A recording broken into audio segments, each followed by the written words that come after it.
आओ बैठो।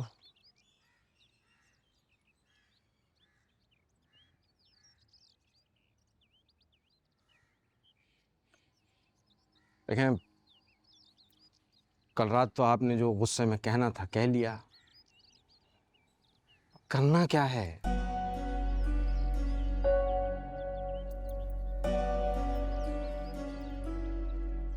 बहुत बड़ा मसला हमारे सरों पर खड़ा है। माया का रिश्ता टूट गया है और वो भी खानदान में।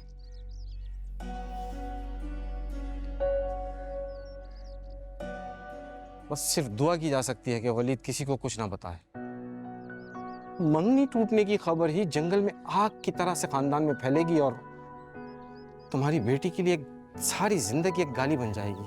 अल्लाह ना करे, ऐसी बातें क्यों कर रहे हैं आप? फिक्र न कीजिए। फिक्र कैसे ना करूं? तुम्हें जीना तो इसी बरादरी में है ना। सिर्फ माया नहीं, माया के साथ साथ मशल भी लपेट में आएगी। फिर देखो, या तो इन लोगों के रिश्ते नहीं आएंगे, और अगर आएंगे भी तो उन सबके जो मुंह फाड़ के जहेज मांगेंगे।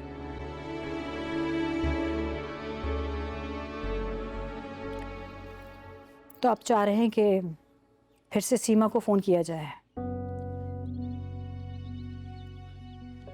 जो कुछ तुमने बताया है उसके बाद, और कल रात भी वलीद जो मेरी तौहीन करके गया है,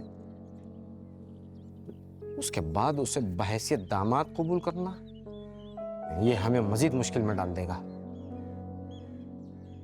तो फिर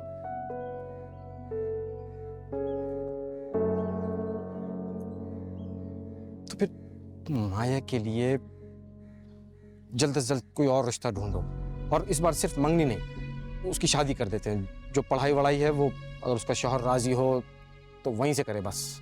लेकिन शहीद, इससे मजीद बदनामी नहीं होगी कि अभी एक मंगनी टूटी भी नहीं है कि दूसरी जगह रिश्ता डाल रहे हैं? लेकिन माया तो इज्जत से अपने घर की हो जाएगी। 2-4 दिन चैमगोइयां होंगी, उसके बाद बात आई गई हो जाएगी। सही कह रहे हैं, लेकिन इतनी जल्दी कोई और रिश्ता भी तो होना चाहिए। मतलब लड़का, खानदान, ये सब भी तो देखना ही पड़ता है ना इन चीजों में। या फिर आपकी नजर में कोई है?